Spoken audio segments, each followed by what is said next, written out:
네, 말씀 보겠습니다. 출애굽기 15장 22절부터 24절까지 말씀입니다. 출애굽기 15장 22절부터 24절까지 말씀. 네, 우리 한 절씩 볼까요? 네, 짧으니까 같이 볼까요? 같이 보겠습니다. 시작. 모세는 이스라엘을 홍해에서 인도하여 내어 수르 광야로 들어갔다. 그들은 사흘 동안 걸어서 광야로 들어갔으나 물을 찾지 못하였다. 마침내 그들이 광야에 이르렀는데 그곳에 물이 있어서 마실 수 없었으므로 그곳의 이름을 마라라고 하였다. 이스라엘 백성은 모세에게 우리가 무엇을 마신단 말입니까? 하고 불평하였다. 아멘. 네, 여러분은 감사라는 단어를 들으시면은 어떤 생각이 드세요? 사람들은 보통 무엇인가 좋은 일이 생기거나 나한테 유익한 일이 생겼을 때 감사라는 단어를 사용합니다. 시험에 합격했을 때, 원하는 직장에 내가 들어갔을 때, 그죠? 가족 안에 있는 여러 가지 어려움들이 해결이 되었을 때, 그리고 여러분들 삶이 평탄할 때, 여러분들 입술에는 감사함이 나오겠죠. 그런데 문제는 뭐냐면 우리의 인생이 그런 일들로만 채워져 있지 않다는 겁니다. 시험을 열심히 공부했지만 시험 못 본 친구들도 있고요. 네, 상에 남고 싶어서 열심히 인턴도 알아보고 열심히 취업자를 알아보고도 있지만 생각보다 길이 안 열린 친구들도 많이 있죠. 특히 여러분처럼 유학생활이라는 이 막막한 길을 걷다 보면은 그런 여러분들 아마 더 잘 아시리라고 생각을 합니다. 언어 장벽으로 제대로 표현할 수가 없을 때에, 멀리 떨어진 가족이 아프다는 전화를 받았을 때에, 취업과 미래가 안개처럼 흐려져 보일 때에, 그리고 혼자 밥을 먹고 외로움과 싸우고 있을 때 여러분 좀 더 막막하잖아요, 그죠? 굉장히 많이 외로우시죠. 여러분 과연 그런 상황 가운데서 여러분들 감사합니다라는 표현들을 여러분 잘 하실 수 있겠습니까? 근데 오늘 말씀을 보시면요, 이스라엘 백성들의 모습이 나오는데 이스라엘 백성들 역시도 굉장한 기적을 경험했음에도 불구하고 그들은 감사함이 아니라 불평과 원망을 쏟아내는 것을 볼 수가 있습니다. 홍해를 가르신 하나님을 봤음에도 불구하고 사흘 뒤에 그들은 하나님께 말합니다. 하나님, 우리가 무엇을 마시겠습니까? 라고 하나님께 불평의 말을 쏟아놓는단 말이죠. 여러분, 신앙이란 것은요, 기적을 경험하는 것보다 기적이 끝난 뒤에도 내가 과연 감사할 수 있는가라는 것이 우리 신앙의 묘미가 있다고 저는 생각을 합니다. 오늘에 있는 출애굽기 15장 말씀을 통해서 우리도 마주하게 되는 마라의 순간들 앞에서 어떻게 반응해야 되는지 함께 살펴보려고 합니다. 여러분, 마라의 순간들입니다. 제가 또 이 얘기하면 마라탕 생각하는 사람도 있을 거예요. 그런 거 아니라는 거 잘 아시죠, 여러분? 네, 이 마라가 뭔지는 제가 또 이후에 설명을 드리도록 할게요. 우리 오늘 말씀 22절 한번 같이 보도록 하겠습니다. 22절입니다. 같이 보겠습니다. 시작. 모세는 이스라엘을 홍해에서 인도하여 내어 수르 광야로 들어갔다. 그들은 사흘 동안 걸어서 광야로 들어갔으나 물을 찾지 못하였다. 여러분, 지금 이스라엘 백성들이 어떤 상황인지 혹시 짐작이 가십니까? 말씀을 제가 15장 전체를 다 읽어보진 않았지만요, 지금 우리가 읽은 말씀 그 직전에, 바로 직전에 무슨 일이 있었냐면요, 홍해가 갈라지는 아주 전무후무한 기적을 경험을 했습니다. 그래서 여러분, 출애굽기 15장 앞부분에는 14장에서 홍해가 갈라지고요, 지금 우리가 읽은 본문보다 좀 앞에는 어떤 내용이 나오냐면은 그 홍해가 갈라진 그 기적을 경험한 이스라엘 백성들이, 특히 다 모세의 누이인 미리암이 막 소고치고 하나님을 찬양하는 모습이 나와요. 그러니까 그 고백하는 모습을 좀 이게 떼고 생각한다 할지라도 어쨌든 전체적인 어떤 그 사건의 흐름은요, 홍해가 갈라지고 하는 것을 경험하고 난 이후에 바로 일어나는 일이 바로 지금 우리가 보고 있는 이 말씀의 이야기입니다. 여러분, 홍해가 갈라진 것을 봤다니까요. 바다가 갈라졌어요. 이스라엘 백성들이 바다 앞에 섰는데 이제 정말 죽었구나라고 생각을 했었는데 뒤에서는 애굽의 병사들이 찾아오고 있고요. 내가 정말 죽었구나라고 생각하고 있는데 하나님께서는 그 바다를 갈라주셨습니다. 그 바다를 건너서 넘어온 사람들이에요. 근데 그들이 경험한 그 감격이요, 오래가지 않았다라는 거예요. 딱 사흘 만에 물 한 모금 마실 수 없는 광야를 그들이 만나게 됩니다. 여러분, 여기서 우리는 아주 중요한 사실을 하나 배울 수 있을 것 같아요. 하나님의 기적이라는 것은요, 우리의 삶을 항상 좋은 환경으로만 이끄는 것이 아니라는 것이죠. 여러분, 우리가 인간적으로 생각해 보면은 홍해가 갈라지는 기적을 경험했으면은 그 이후에 우리의 삶도 역시나 기적이 있으면 좋을 것 같은데, 뭔가 좋은 환경이, 좋은 상황들이 우리에게 계속 펼쳐지면 좋을 것 같은데, 우리 오늘 말씀마도 알 수 있죠. 그렇지 않다라는 겁니다. 더 좋은 환경이 아니라 하나님께서는 이스라엘 백성들 어디로 인도하셨다고요? 오늘 말씀에서 보시면 수르 광야라는 곳을 이동시키셨다는 거예요. 우리 말씀 그림 한번 볼까요? 네, 광야가 여러분 어떤 곳이냐면 이런 곳이에요. 네, 모래만 있고 뙤약볕 아래 숨 쉴 수 없고 피할 수 없는 곳이 있는 곳이 광야입니다. 여러분 제가 이 수르 광야가 너무 좀 눈에 남는 거예요. 말씀을 준비하고 묵상을 하는데. 그래서 사실은 이제 성경을 이제 말씀을 보시면은 항상 그런 단어들, 지명들, 이름이라는 것이 어떻게 보면 의미가 있거든요. 그래서 제가 이번에 제일 좀 처음으로 좀 찾아봤어요. 원래 그동안에도 이런 본문을 묵상도 해보고 뭐 설교를 해봤었는데 이 수르 광야가 무엇인지가 이번에 좀 많이 눈에 남더라고요. 그래서 수르 광야가 뭔지를 한번 제가 찾아보니까요. 수르가 이런 뜻입니다. 벽, 그리고 장애물, 뭐 장벽 이런 뜻이에요. 여러분 한번 잘 생각해 보자고. 의미심장하지 않아요? 여러분 왜 하나님께서 이스라엘 백성들을 출애굽시키시고 홍해를 가르시고 난 다음에 그들을 이제 벽이라고 이름 붙여 이제 수르 광야로 인도하셨을까요? 아마 이쯤에서부터 이스라엘 백성들의 기대와 하나님의 계획하심 사이에 분명한 장벽이 생기기 시작했다라는 겁니다. 보이지 않는 벽이 생겼다라는 거예요. 이스라엘 백성들의 기대는요, 하나님의 계획을 쫓아가지 못하고 있다라는 겁니다. 여러분 근데 우리 인생도 그런 것 같다라는 생각을 많이 해요. 하나님의 인도하심을 받았음에도 불구하고 오히려 광야를 걷고 우리의 기대와 다른 현실들을 우리는 만날 수가 있습니다. 우리가 열심히 은혜 많이 받았다고 얘기하지만 교회 열심히 다니고 있고 내가 매주 예배를 빠지지 않고 있다고 얘기를 하지만 그런 나의 마음과 어떤 영적인 상태와는 다르게 우리들의 일상은, 우리들의 삶은 광야 같은 곳을 인도될 때가 많이 있다라는 거죠. 오늘 말씀은 또 이렇게도 이야기를 해요. 모세가 그들을 인도했다. 다시 말하면요, 하나님께서 그들을 광야로 보내셨다라는 이야기이기도 합니다. 그래서 우리는 어려움이 생기면 이렇게 착각을 하죠. 아, 내가 믿음이 부족해서 하나님께서 나를 이곳을 보내셨나? 아, 내가 기도를 못하고 그런가? 내가 말씀 묵상에 힘쓰지 않아서 이런 일이 생기나? 여러분 그런 오해들 많이 합니다. 오늘 말씀이 말하는 게 뭐예요? 광야는요, 여러분, 하나님의 인도하심을 따라서 가는 곳이 광야입니다. 그렇다고 질문이 하나 생기죠. 왜 하나님은 자신이 사랑하는 백성들을, 나를 광야로 물이 없는 곳으로 나를 이끄실까? 아니 홍해 갈라주셨고 10가지 재앙으로 그 기적들을 보여주셨는데 나에게 이제 탄탄대로만 보여주시면은 아쉬우신가? 내 삶에서 좋은 일만 생기면 좀 하나님께서 배가 아프셔서 그런 걸까? 여러분 그런 생각 드시지 않으십니까? 왜 하나님께서는 그렇게 이스라엘 백성들을 출애굽까지 시켜놓으시고 홍해까지 갈라놓으시고 난 다음에 왜 이스라엘 백성들을 광야로 보내셨을까요? 여러분 우리가 여기서 핵심을 잘 짚어야 됩니다. 우리가 생각하는 광야는요 항상 실패의 장소예요. 낙심의 장소죠. 내가 하고 싶은 것, 누리고 싶은 것들을 못 누리는 장소라고 생각하기 때문에 우리는 이런 오해에 빠지는 겁니다. 여러분 광야는요 실패의 장소가 아니라요, 하나님께서 우리를 훈련시키시고 우리를 만나시는 장소가 광야입니다. 제가 예를 하나 드려볼게요. 제가 슬라이드 하나 준비했는데요. 여러분 안세영이라는 선수 아세요? 배드민턴 선수 안세영. 네, 이 친구가 2000년생이더라고요. 네, 배드민턴 좋아하니 수연이? 아니야? 네. 제가 이 친구 그 훈련한 영상을 한번 본 적이 있거든요. 안세영. 이제 지금은 전 세계 면실공이 제 넘버원입니다. 이 친구가. 근데 이 친구가 훈련하는 거 봤는데 훈련을 거기서 하더라고요. 씨름장에서 하더라고요. 뭐 씨름 선수라는 이야기가 아니고요. 씨름장에 그 모래가 이제 발목 이제 높이까지 차오르는 그 모래 위에서 공을 받는 연습을 하더라고요.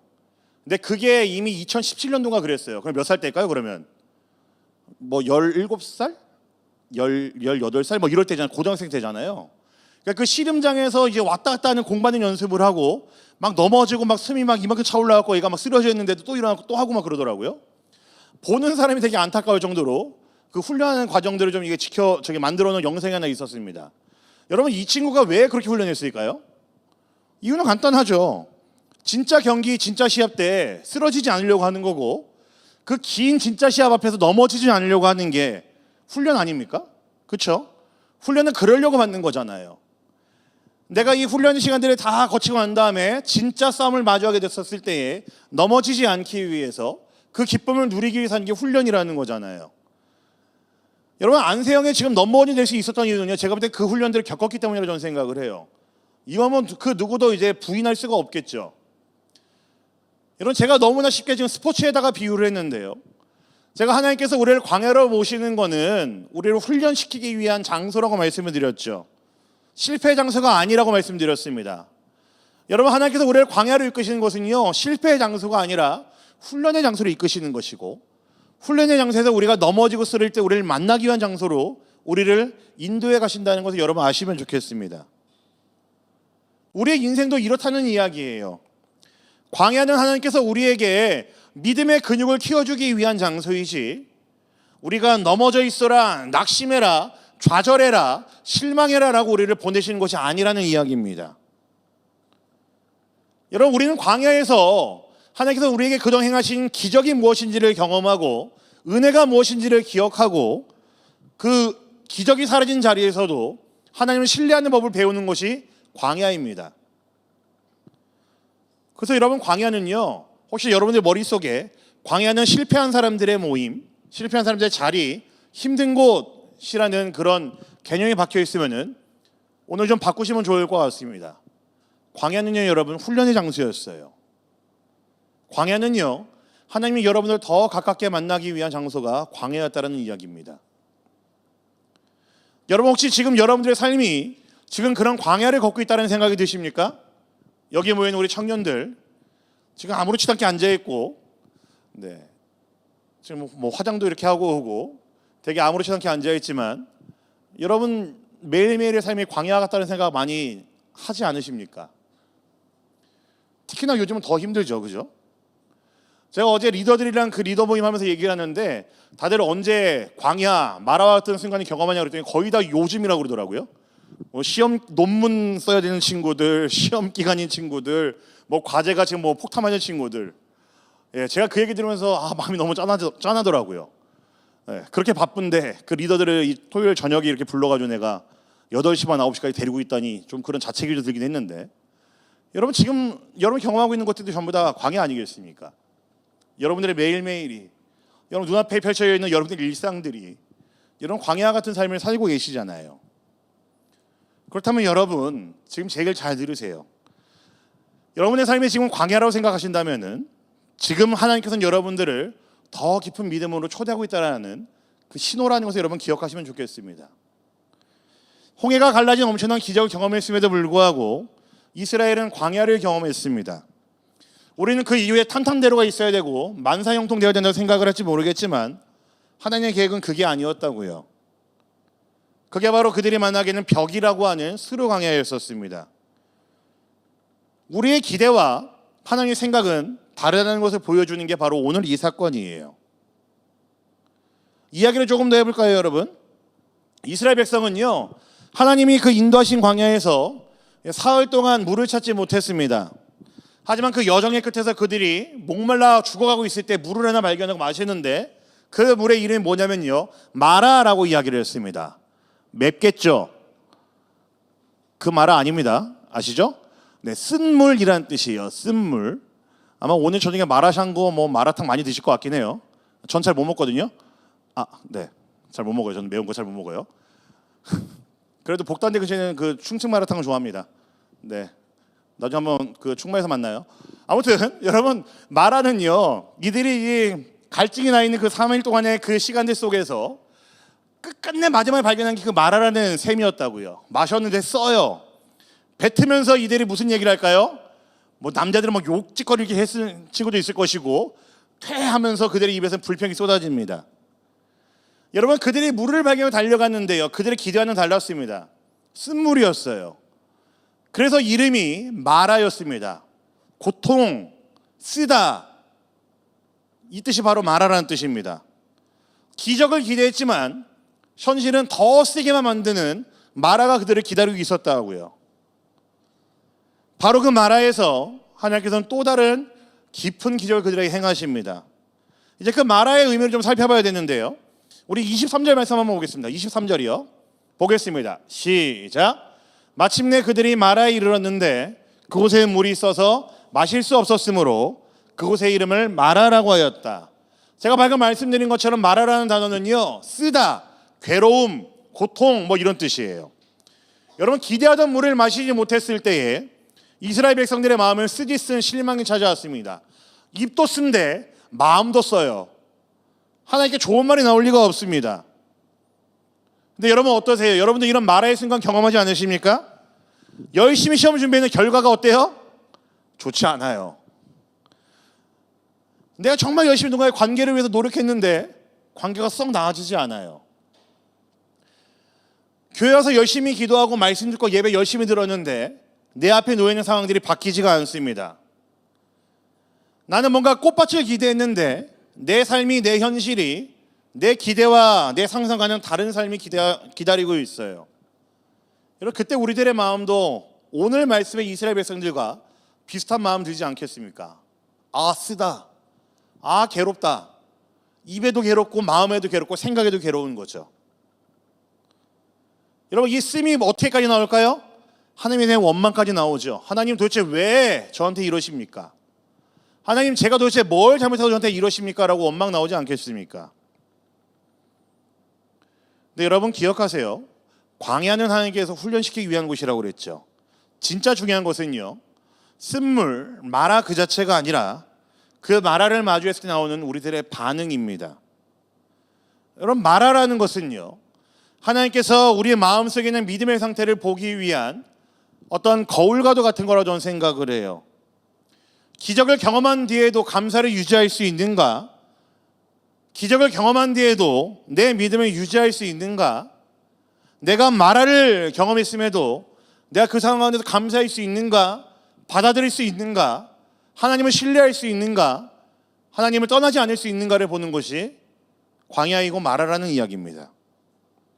이제 그런 마라 앞에서 이스라엘 어떤 반응을 보였는지 한번 보실래요? 그들이 어떻게 했냐면 이렇게 얘기합니다. 하나님께 묻기보다 불평하고 사람을 탓하기 시작했습니다. 여러분 당연히 이 모습은 감사와는 거리가 멀죠. 불평합니다. 모세에게 따지기 시작해요. 자신의 상황을 보니까 화가 나는 거예요. 이게 이스라엘 백성들의 반응이었습니다. 근데 여러분 잘 생각해 보세요. 여러분 정말로 마라와 같은 현실 앞에서 감사의 반응은 나오기가 어려울까요? 여러분 생각 어떠십니까? 여러분 정말로 우리 앞에 마라가 놓여있다 할지라도 우리는 그 마라 앞에서 감사하기가 정말로 어려운 존재들일까요? 이스라엘 백성들은요, 하나님을 원망하고 모세를 원망합니다. 불평의 본질이 바로 이거예요.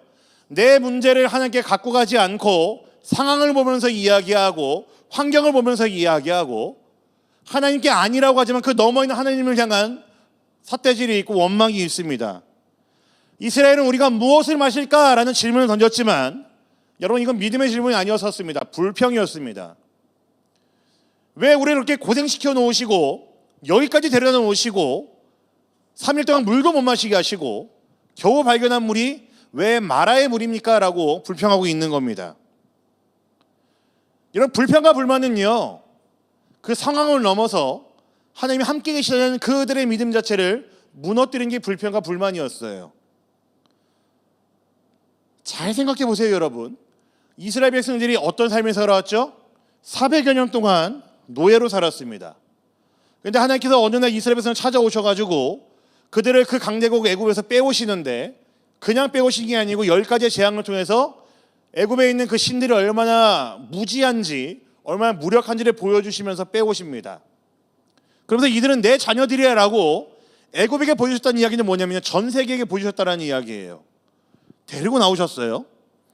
근데 악에 바친 애굽 사람들이 따라옵니다. 찾아옵니다. 죽이려고 따라와요. 근데 그들의 눈앞에는 홍해 바다가 가로막고 있었어요. 나 이제 죽었구나라고 생각하고 있었을 때 하나님께서는 엄청난 일을 보여주십니다. 어떻게 하시죠? 바다를 가르세요. 그리고 이스라엘 백성들이 그 바다를 건넙니다. 따라오던 애굽 병사들은요, 하나님이 다시 그 바다를 닫으시면서 그 바다 속에 모두 다 수장이 되고 맙니다. 여러분 이스라엘 백성들은요 10가지 재앙 눈으로 본 사람들이고요, 홍해 바다가 갈라진 것을 눈으로 본 사람들이에요. 하나님께서 그들과 함께 있다는 것을 눈으로 본 사람들이 이스라엘 백성들이었었습니다. 하나님이 우리를 위해 일하시는구나 라고 눈으로 보면서 살아온 사람들이 이스라엘 백성들이었다니까요. 우리가 지금 이야기는 뭐 추상적이고 어떤 뭐 관념적인 하나님의 믿음 뭐 그런 게 아니고요. 직접 내 눈앞에 하나님께서 일하시는 걸 보면서 살아온 사람들이 이스라엘 백성들이었어요. 근데 이스라엘 백성들은 그 하나님께 어떻게 하고 있다고요? 불평하고 있고요. 불평 너머에서 하나님이 같이 있다는 사실을 믿지 않고 있다는 이야기입니다. 여러분, 이게 이스라엘 백성들의 불신앙이었었습니다. 우리가 오해하고 있는 감사에 대한 이야기가 있어요. 감사의 오해가 있는데요. 여러분, 감사를 우리는 그저 상황이 좋아야지만 한다고 생각을 합니다. 근데 아니에요, 여러분. 감사를 우리의 믿음의 고백이라고 할 수밖에 없는 이유는요, 지금 이 자리에 하나님 함께 계시다는 그 믿음의 바탕이 된 고백이기 때문에 우리는 감사를 믿음의 고백이라고 이야기를 합니다. 어떤 현재 우리 상황에 있는 결핍보다 하나님이 나에게 일하셨음을 기억하는 태도에서 나오는 것이 감사입니다. 그리스도인들의 감사는요, 나한테 지금 주어질 은혜, 내가 받을 은혜 때문이 아니라 내가 이미 받은 은혜 때문에 내가 감사한 삶을 살고 있다는 게 그리스도인의 감사예요. 그래서 감사는 믿음의 고백이라고 이야기를 하는 겁니다. 기적이 있을 때에, 내가 잘 될 때에 내뱉는 감탄이 아니라 하나님이 이 상황 가운데도 나를 떠나지 않고 함께 하시는구나라는 것에 대한 신뢰에 대한 고백이 감사라고요. 감정이 아닙니다, 여러분. 감정의 변화가 아니고 믿음의 선택으로 내가 할 수 있는 고백이 감사라고요. 그럼 여러분, 말은 쉬워요. 이야기가 쉽습니다. 여러분이 어려운 상황 가운데 있을 때에 불평할 수도 있지만 여러분들은 충분히 믿음의 선택으로 감사를 먼저 외칠 수가 있다라는 이야기입니다. 하나님께서 여러분들을 광야로 모신다는 것은요, 여러분의 입술을 통해서 감사를 듣기 위함이시고, 그리고 감사 그 고백 너머에 있는 하나님이 함께 하신다는 그 믿음의 고백들을 하나님께서 듣기 원하신다라는 거죠. 여러분, 본문 뒷부분을 보시면요, 오늘 읽지 않았지만 하나님이 모세를 통해서 한 나뭇가지를 그 마라에다 딱 던지게 하세요. 마라라는 그 샘물에다가. 그 이후에 무슨 일이 생기냐면요, 그 마라라는 이름의 그 쓴물이요, 단물로 바뀌게 됩니다. 그래서 이스라엘 백성들의 그 갈증들을 다 해소시켜 주셨어요. 그리고 그들을 어디로 인도하시냐면요, 엘림이라는 곳, 샘이 12개나 있고 종려나무가 70그루가 있는 엘림이라는 큰 오아시스로 이스라엘 백성들을 인도하십니다. 풍요로운 땅이죠. 여러분, 하나님은요, 쓴물을 단물로 바꾸시는 분이세요. 그리고 그 마라의 끝에는 뭐가 있었어요? 하나님이 준비하신 엘림이 기다리고 있었습니다. 근데 여러분, 재밌는 게 뭐냐면요, 왜 샘도 12개나 있고 종려나무, 큰 종려나무가 70그루나 있는 그 땅으로 왜 하나님 처음부터 인도하지 않으셨을까요? 혹에도 가르신 하나님이신데, 10가지 재앙으로 그 애굽이란 그 강대국을 무너뜨리신 하나님이신데 왜 처음부터 인도하지 않으셨을까요? 하나님이라면은 마라를 건너뛰셔서 엘림으로 이스라엘 백성을 인도하실 수 있는데 그렇게 안 하셨다고요. 마라를 그냥 지나가게 하셨습니다. 여러분, 이거 재밌지 않으십니까? 하나님의 계획은 뭐예요? 하나님의 계획은 마라를 통과하지 않고는 엘림의 의미도, 엘림에서 누리는 풍요로움도, 회복이라는 그 의미도, 그리고 진짜 감사도 그들이 배울 수 없기 때문입니다. 여러분, 감사는요, 환경이 좋아졌기 때문에 내가 드리는 마음의 변화 아닙니다. 감탄 아니에요. 감정의 변화 아닙니다. 환경이 바뀌지 않는다 할지라도 그 상황 가운데 함께 하시는 하나님을 내가 바라볼 수 있기 때문에, 그 하나님을 신뢰할 수 있기 때문에, 함께 하시는 하나님이라는 그 믿음이 있기 때문에 내 입에서 나오는 믿음의 고백이 감사입니다. 감정의 변화 아니에요. 여러분들이 상황 가운데 살 수 있는 믿음의 선택이라고요. 믿음의 고백이라는 이야기입니다. 말씀을 마무리할게요. 여러분, 우리 하나님은요, 쓴물을 단물로 바꾸시는 분이십니다. 그리고 그 마라의 끝에는요, 하나님이 준비하신 엘림이 기다리고 있었습니다. 여러분의 삶에 지금 마라가 있다면은 그 자리를 하나님이 지나가게 하시는 은혜의 통로라는 사실을 여러분 믿으시면 좋겠습니다. 그 쓴물을 지나야지 여러분 단물이 보입니다. 여러분의 그 인생을 지나셔야지 엘림이 여러분 보입니다. 여러분의 인생이 마라같이 느껴진다 할지라도 여러분 그 시간을 지나셔야지 여러분 엘림에 이를 수 있어요. 여러분, 우리 하나님은요, 우리의 믿음은요, 사실은 이게 뻥튀기가 없고요. 그리고 건너뛰는 게 없습니다. 노래방으로 하면 간주 점프는 없습니다. 하나님에게는 간주 점프는 좀 필수 기능이잖아요. 네, 하나님에게 간주 점프 없습니다. 전주를 길지만 들어야 되고요. 그 시간들이 하나하나씩 쌓여야지 본 게임으로 들어갈 수 있습니다. 저는 우리의 믿음이 그렇다고 생각해요. 우리의 자라감이 함께 있어야 되고 시간의 보냄이 있어야 됩니다. 제가 자주 하는 이야기 중 하나가 그거예요. 우리의 신앙은요, 단거리 달리기가 아니고요, 마라톤이라는 이야기 많이 합니다. 길어요, 여러분. 시간 오래 보시고 하나님께서는 우리를 훈련시켜 가십니다. 여러분 그렇게 성숙의 자리로 초대하십니다. 그러니까 여러분 짧은 시간에 믿음이 껑충 뛸 거라는 거는요, 여러분 우리가 믿음이 어릴 때 할 수 있는 이야기지, 기대이지, 여러분 우리에게는 큰 시간들이 기다리고 있습니다. 당연히 그 시간들 안에는요 마라도 있고요, 우리가 쓴물을 마시는 그 시간들이 분명히 있을 거예요. 하지만 여러분 안심은 하세요. 하나님께서는 그 마라 이후에 분명히 여러분들에게 엘림을 보여주신다니까요. 하나님이 원하시는 것은 여러분들이 마라 앞에서 넘어지고 쓰러지고 좌절하는 게 아니라, 마셨을 때에 퇴하고 뱉을 수가 있겠지만, 원망이 나올 수 있겠지만, 그 상황과 환경 가운데서 하나님을 더욱더 바라보기를 원하시고 의지하기를 원하시고, 그것이 여러분들의 입술을 통해서 감사가 되기를 원하시기 때문에 여러분들을 그 마라의 곳으로 인도하신다라는 거죠. 하나님은 오늘도 여러분들을 마라로 지나가게 하시는 분이십니다. 그게 어떤 마라인지 모르겠지만, 얼마나 매운 마라인지 모르겠지만, 여러분 모두가 경험하는 마라는 분명히 있을 겁니다. 하지만 그럼에도 우리 하나님은 여러분 모두를 그 마라를 지나서 엘림으로 인도하신 하나님이라는 사실을 여러분 신뢰하시면 좋겠어요. 지금의 쓴맛이 하나님의 손에서 단맛으로 바뀌길 기대하시면서 감사의 시선으로 우리 하나님을 바라볼 수 있는 여러분 모두가 되기를 간절히 소망합니다.